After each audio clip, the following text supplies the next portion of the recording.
Hey everyone, Rob from Southgate Media Group here. Before we get started with this podcast, we have a quick message. If this is your first time checking out the show, we love that you found us and we really hope you enjoy it. What we have to say is for the subscribers. If you enjoy our shows, would you please donate to help keep these going? We don't want to have to put traditional ads on these shows, but this does cost money. So we really do rely heavily on donations.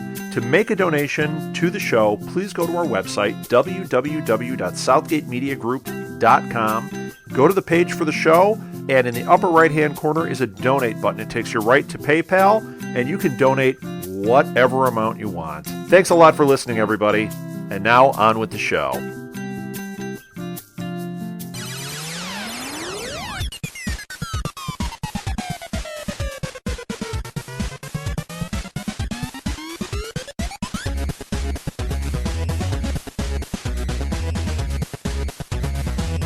Hello and welcome to the SuperConnectivity Podcast. I almost said the Enough Said podcast there. Welcome to the SuperConnectivity Podcast. I am your host, as always, the Chthonic Charlie Esser. And with me again is my good friend... the Photonic Phil Parrish. Ooh, the Photonic. I love it. Yes. There is only photonic life. If you ever watched Voyager, there was a whole universe where that's one of my favorite ones because they go into the serial with, was it Captain Proton, and the Doctor gets to be president of Earth. It was an exciting storyline. Anyway, so we're back to the half-hour format tonight. At least we're going to do our best to be in the half-hour format tonight because our fan, Craven Fan, who followed me on Twitter, @CravenFan, said he loved the shorter podcast. He says he listens to us while he walks his dog, and so very happy to have you @CravenFan. He gave me his real name too, but I don't want to give it out, just in case, He's like, no, now everyone knows I listen to SuperConnectivity. My status is ruined. I don't want that to happen. So @CravenFan, if you want us to say your name on air, just tweet me back, and next week we'll say your name. But so we're going to do the half hour, so we got to get right to it. And the big news that hoisted me by my own petard. It was made me look very petarded. If you get hoisted by your own petard, then you're a bit of a petard. That's what I like to say. So the new Fantastic Four trailer came out, and though there's a lot of mixed reviews out there, I'm actually optimistic about this show. I'm actually, for the first time ever, I'm like, oh, okay, this may not be the worst film ever. And that is the very low bar that it crossed. And boy, it just stepped right over that low bar that I set for it, which maybe that was their plan all along. Low bar? Fantastic Four trailer. I don't know. I saw it. I'm willing to give it a chance. I don't know. It didn't look like a Fantastic Four movie, but what does a Fantastic Four movie look like? Well, it has the Thing. Yes. And that, to me, so right there, that's like, oh, okay, well, that's what makes it the Fantastic Four, is you have the Thing. And, because I love the Thing, as you know from last week. Although, again, like I said, they're following the Ultimate storyline, and very closely it looks like, because they do have young Reed Richards in his garage with Ben Grimm, and that reminded me very much of a scene in the Ultimate Fantastic Four storyline, where young Reed Richards is sort of accessing the negative zone in his parents' garage. So, but it seems like they're following that, and so, but hopefully they'll take the best of the real 616 Thing and actually not have him be just a dumb guy, but have him be, as I said, a rocket scientist and a part of the team, and that would be good. And one thing I wanted to say is, a lot of people they say, oh, it seems so dark, and Fantastic Four shouldn't be so dark. And, first off, I'm going to say right off the bat that, well, the Fantastic Four gets dark sometimes. It is, this is the series that had the Psycho Man, and has had the Psycho Man for a while as a character. This is the team that fought Hitler, Mm-hmm. They've been dark, and I've been listening to the Wait What? It's called the Wait What? Podcast, which is also on Stitcher. This is not a half-hour podcast. This is like a 2-hour podcast of two comic geeks talking things. And right now they're doing the Baxter Building podcast, where they're going over the first, 300 issues, where they're just rereading the first 300 issues of the Fantastic Four, and they're just talking about them. And they make this point that in those very first issues, the Fantastic Four was very much a monster comic. It was actually, I mean, not to say that it was like a grim and gritty, 1920s Batman throwing the Joker out of a plane kind of darkness, but it was not, necessarily a bright, cheery book. It was a monster book. It was a kind of a horror comic, and so that they're going to be a little bit horrible is not that bothersome to me. That they don't have the uniforms isn't necessarily bothersome to me because, again, they didn't have the uniform for like their first 3 adventures. They didn't get their uniforms until like the 3rd issue. And then it was only very reluctantly. And they sort of, as they say, the Thing, gets kind of annoyed by having to wear the monkey suit. Because they had the whole bodysuit for the Thing and a big metal mask. And he's like, I'm not wearing this. Mm-hmm. And so, to that extent, I'm, like I said, I'm kind of interested. I'm not sold on it. I'm not excited. And that's the line. They haven't gotten me as excited as I might sound. I'm really not that excited. Right now, I'm like at an Andrew Garfield Spider-Man level with this film. And I still have not actually seen The Amazing Spider-Man. I saw Amazing Spider-Man 2. Well, you saw the second one, but not the first one? Well, no. Yeah, I saw the second one, not the first one. And I've seen parts of the first one, because it's on cable every so often. So I've seen like most of it. I've seen up until the big lizard battle at the end, and which I'm sure is like the best part. But that's like where I've seen it all up to that point, and then I'm like, and I usually fall asleep. So yeah, and it's like I've read enough where okay, so I know what happens, and I felt comfortable going into 2, which Mm-hmm. Yeah. They could have cut Jamie Foxx out of that whole movie. Yeah. But you know what? I probably only went to it because of Jamie Foxx, so they really couldn't. Oh, really? Yeah. Well, because, I like Jamie Foxx. I was kind of interested. I do not know.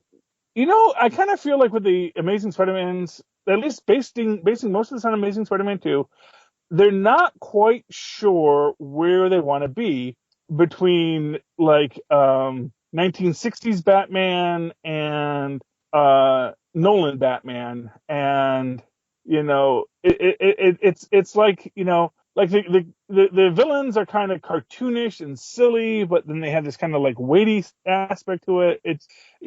Especially in Amazing Spider-Man 2, and the Rhino, it's just ridiculous. Well, that's the 2 parts. They could have cut the Electro out, and they could have cut the Rhino part out, and just went with the Goblin. Yeah, I guess they could do that. Sorry, drop the phone.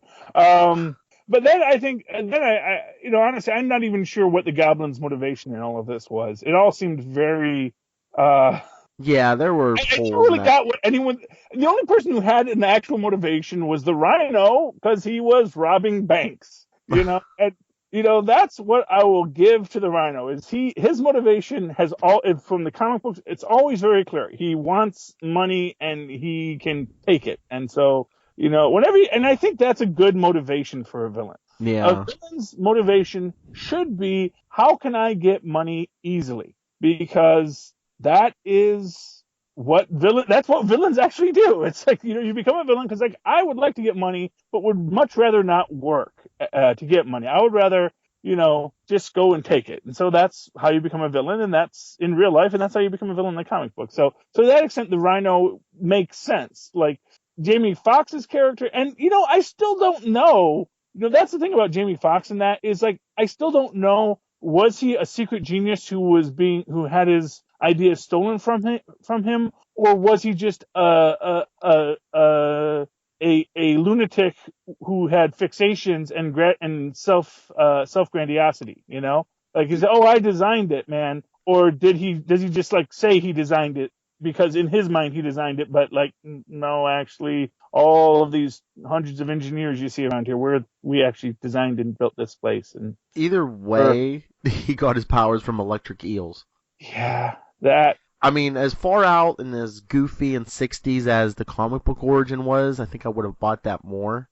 Yeah, well, in the comic book origin, he he got struck by lightning. He was up working on it like the telephone pole, and the wire, and the lightning hit the wire and stuff. Yeah.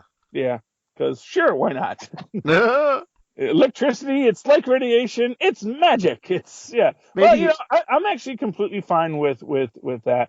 Yeah, the electric eels, it just seemed it seemed a little odd, and it is a little odd, but that's okay. We'll go along with it. What the heck? It's no weirder than getting your powers from a radioactive spider. yeah, but Like the eels. radioactive eels, radioactive spiders. Yeah, but they weren't radioactive, were they?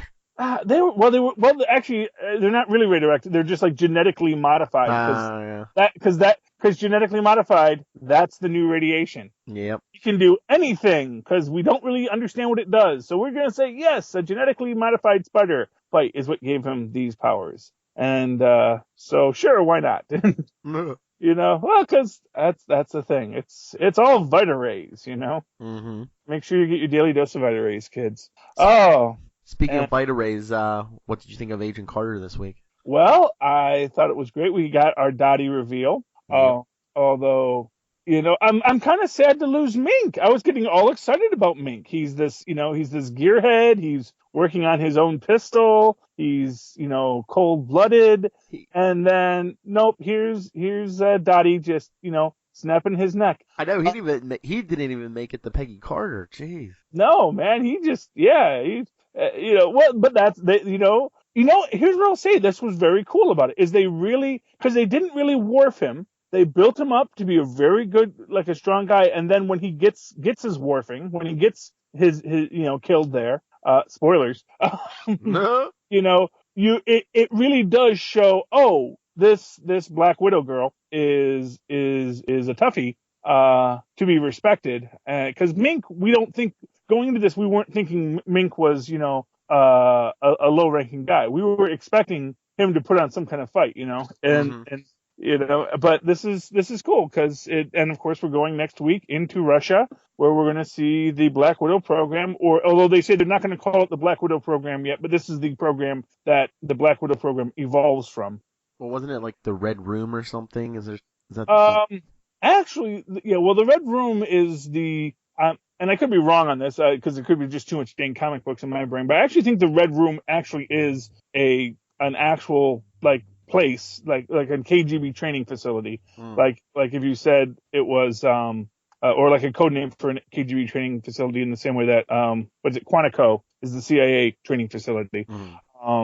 But no, I know that from the was the Winter Soldier series they had, they revealed that there's the Black Widow and the Wolf Spiders, and these were these two super soldier programs that were developed in the Soviet Union. And I'm kind of hoping, and this is actually kind of interesting. I was thinking about this. It would be kind of cool if, because you don't know who Peggy's husband is yet. It would be cool if her husband winds up being the Red Guardian, who is part of this super soldier program, that because they said that her husband was someone who was pinned down and saved by Captain America. Well, that doesn't necessarily mean he wasn't Russian because they were allies, and so you could have this kind of cool love story sort of blossom out of that of Peggy and I forget who the first Red Guardian was, but he was just the Russian Captain America. Although of course he's a spy and a bad guy and all that kind of stuff. And although the Red Guardian, he's one of those great. I like the Russian the Russian superheroes from Marvel because even though the Russia was evil, because the evil empire we all knew, Ronnie told us, and they also they never played them too cheaply, and really even going back to Black Widow, she was never played too cheaply as just a Russian spy. She was always a little bit more ambiguous than that, and that's what makes Marvel great. But yeah, no, I loved seeing Dottie. I got kind of weirded out by that pickle reference, because that was Dottie who asks about the pickle pocket, right? I think so, yeah. And I'm thinking, I'm just like, is Dottie pregnant? It's because that's pickles. That's 1950s code for pregnant. So how many rooms did Howard get to? We saw at least two, right? Yeah, there's two people. I gotta tell you, I'm willing to wager there's a lot of engineers in the Marvel universe who look a lot like Tony Stark. I'm thinking. I'm thinking there's more than a few like little Howard Snows out there to throw in a Game of Thrones reference. half brothers and sisters of Tony Stark. Yeah. Oh, but so yeah, so that's my thought on that. I thought it was very cool. I think it's ironic that Peggy is hiding the super soldier serum in the wall, or not the serum, but Steve Rogers' blood in the wall, not realizing that on the other side of that wall is of course Dottie, our little Black Widow, our proto Black Widow. Although we're going to get a young Black Widow next week too, and I'm wondering, which is interesting, is in the Peggy Carter comic book series, Operation Sin. She has a little. Well, we don't know what she is, but I'm going to wager she's probably a runaway proto Black Widow from the project, because they have her as this sort of like cold-blooded assassin, but she's like 13, and so. Would not surprise me if that's going to be a tie into the comic books, because they put that character there. They're going to they feature this character in the show. Would not surprise me if we get a little crossover between the universes there. Cool. Yeah. Of course, I don't have the comic book here so I don't know exactly what that character's name was. But I said, oh look, it's a little girl. Hey, wait, there's a little girl in the Peggy Carter comic. Yes. So that's Peggy Carter. I mean, I thought it was a good episode. I thought it, it's a very interesting thing, although what's interesting to me about that is if the super soldier serum was in that hall, then was that really the one thing that Leviathan was looking for? Because we know that Leviathan only wanted one thing from Tony Stark. And the implication from that would have been that one thing was whatever was missing from their hall. But if they have the whole hall going to Leviathan, I mean, unless everything that on that ship was going to Leviathan and that they had just stolen the, whatever you call it, the explosive as just the one thing that they snuck out, but that really Leviathan only wanted one thing, and they were going to have to go through all of this stuff to try and figure out what was the vial of blood that Howard Stark had. This was interesting, and I didn't notice this until I rewatched it last night. When the scientists in the lab keep on catching on fire, first it's a green flame, then it's a blue flame. Yeah. Their lab coats don't burn. And I just noticed at the end that after it goes out and they're looking at the lab coat and it's like, oh, there's no charring on it. Because the guy's arm keeps on catching on fire and they put it out and then it's not burned. And I'm wondering if that could be Horton cells, if that could be a reference to the Human Torch. Maybe.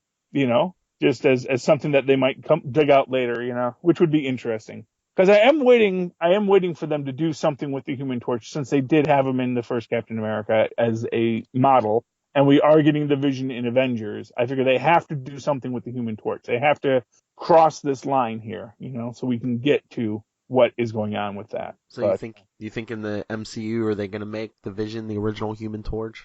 Well, I think what they might do is they might have the plan. I'm sure there's going to be some kind of lineage between them. Mm-hmm. Sure that you might have Tony working with the original Human Torch body, and that's what becomes the Vision, which is sort of how the Vision gets created, except Ultron does it. Although maybe Ultron does that too. I mean, we don't. That's always this great thing. I think is that they give out all these teasers and you say, oh, so this is what that's going to be. It's not going to be this other thing. But then they think, oh no, they didn't exactly say what you're assuming, and so we always assume. But it's not always like for example, when the Secret Wars came out and everyone says, oh, they're saying they're destroying the universe, so it's going to be a reboot. But they didn't actually say they were going to reboot. They just said they're destroying the universe, which is actually about the 6th time they've destroyed the universe. I mean, I remember they actually destroyed the universe for like 2 issues of the Avengers, and it was just like a little self-contained story. One of the many times when Spider-Man joined and he left that day. Oh yeah. You couldn't deal with the fact that the universe just blinked out of existence and we blinked it back into existence. I fight muggers. I'm going to go back to that right now because this is a little too much for me. And look at Spider-Man now, crossing dimensions, fighting world-walking vampires. So, it just goes to show you can grow and change in comic books, Yeah. Speaking of Avengers, did you read New Avengers this week? I have not gotten my comics yet this week. Oh. So you can spoil it, man. I don't mind spoilers. Oh, well, the Illuminati and Steve Rogers Avengers kind of like get together, because they're like, it's coming down, and Reed tells everybody there's only like 24 alternate realities left. It's coming down to the wire. They're like, it's coming down to the wire. And as luck would have it, they're all your favorite alternate universes. There's only 24 left, and they happen to be the Ultimates and the MC2 and this one, and and the Monkeyverse, because I hope the Monkeyverse survives. Yeah, because I would love to see Silverback Captain America, because he's vicious. It's in the Monkeyverse. Actually, the Monkeyverse versus Zombies I thought was actually a great comic, because it really dealt with the fact, because I remember getting into fights about this, but who would win, the zombies or the monkeys? And I said the monkeys would win, because first off, all the monkeys have even a basic monkey is still a human level monkey is still better than a human level human. So all the superhuman monkeys are actually, they're more agile, they're stronger, and the real thing about the Monkeyverse, which was kind of the thing, was like, that the monkeys are vicious, the monkeys are animalistic, and I should say Apeverse, not Monkeyverse, because they are apes, not monkeys. Although they did have monkeys with them, so maybe we can call them Monkeyverse. That sure, Baron Blood was more monstrous than Captain America might have been, but Captain America still probably would have said, yes, no, it's survival of the fittest, and if you are weak, then we beat you out of the Avengers. And that's, if you don't follow orders, we're going to kill you, because we're gorillas, and that's how we solve our problems. We beat our chest and beat each other up, because we're monkeys. Monkeys don't rationalize things. Although I would like to see Monkey Speedball, who is in the 616, and I think maybe they've forgotten about him, but he's still there, and he never became Penance, so he's like kind of more relaxed, but he's also a chimpanzee. So Marvel comes up with weird ideas sometimes. And then they just leave them. It's like Howard the Duck, He's an intrinsically comical character, but he's in the middle of just the regular 616 and is a member of it, and is, Ed is interacted with as if he's real, even though, yes, everything about him says, oh, he's a cartoony character. He's Donald Duck with, but at the same time, he's also a funny animal character, but he's just interacting straight. And this is something that Marvel does really nicely. Although I guess DC has done it from time to time. They have the one raccoon member of the Green Lantern Corps. Although I haven't seen him in a long time. Oh yeah, he is a funny animal character. Chip or something, yeah. Yeah. There's all kinds of crazy crossovers. Oh, so here's an interesting thing. I was telling you, I told you via when we were talking via Messenger the other day, that on Gotham, my theory, which is that Butch is actually Joe Chill. Mm-hmm. And I actually was doing some research, and they actually give Butch's last name, and it's not Chill, it's Gilzine. So his name is officially Butch Gilzine. And I'm thinking, well, could he still be Joe Chill? Could he be Joseph Gilzine? And like maybe when he stops going by Butch, he just start abbreviating Gil to Chill, Like he could always change his name, because like that's what the electrocutioner on there. When he originally came on, he had a different last name, and I was like, where did that last name come from? Then the next episode, it was Gordon said he changed his name. Yeah. So anyway, I'm still that, but that's still my secret theory on Gotham, is that Butch is really Joe Chill, although he got captured by Zaz. Every time I hear Zaz, I just think Zazzles, which was one of Sheldon's cats from Big Bang Theory. Yeah. I just think Zazzles. I just think Zaz is so zazzy, Is this a Marvel podcast? How we get on Gotham? Just because, well, I don't, it all connects. It all connects, Yeah. You never know, man. In the Secret Wars, they could have a member of the Amalgam Universe in it. Well, that's true.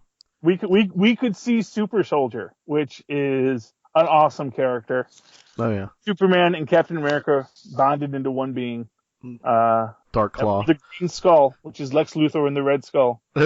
Yeah, that's pretty cool, man. There's all sorts of things you could get in Secret Wars. So yeah, we could get some amalgam stuff in there. Why not? Why not, indeed? I'm hoping we get some epic line. Get Dr. Zero in there or something.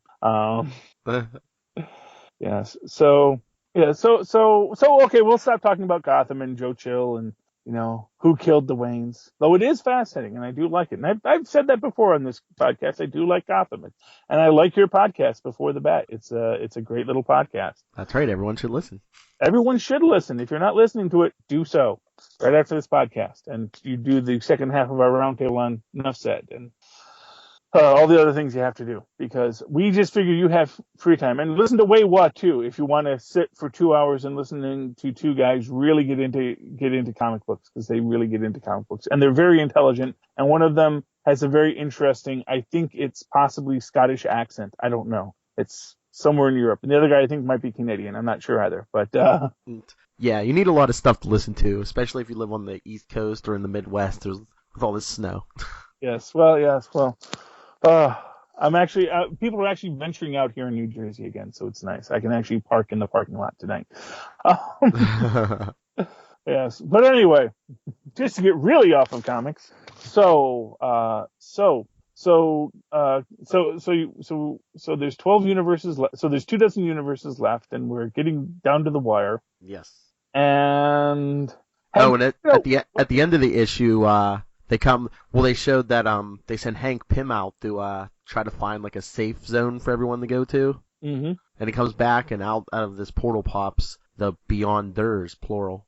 The Beyonders. Yes. Okay. Well, now, are they the Beyonders, the beings called the Beyonders, or are they the Beyonders, multiple Beyonders from alternate realities? No, it's the beings, because they don't look human. Okay.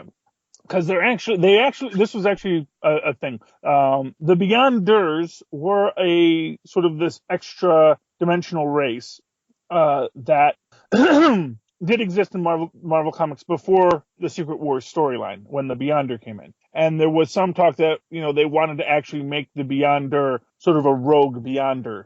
One of the Beyonders, but like who didn't know he was a Beyonder or something like that. Like a lost Beyonder, sort of like Q not being cool with the continuum, It's Star Trek on it too. And then they eventually moved away from that idea, and they've gone. That was actually supposed to be like the big reveal in Secret Wars 3. There was they were talking about doing Secret Wars 3, and and that was going to be sort of what they did for Secret Wars 3, and then they sort of scrapped it. But now maybe they're going back to that. Maybe they're taking bits of that Secret Wars 3 and putting it into this new Secret Wars, which isn't called Secret Wars 3. It's just Secret Wars. Yes, which is sort of could lead to a lot of controversy, sort of like people who want to say that Kingdom Come was really Alan Moore's Twilight of the Superheroes, but I don't think the two are that similar, actually. I think they're actually very different. If you've ever read the treatment for Twilight of the Superheroes and actually read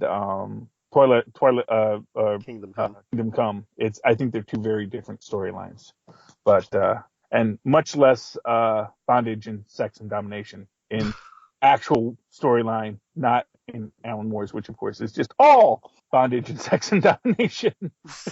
There goes our G rating. But you can't talk about Alan Moore without talking about that. Oh boy. So we are fast approaching Secret Wars. We have the Beyonders. We have our 24 universes left, from which we're going to assemble a battle world so that there can be only one.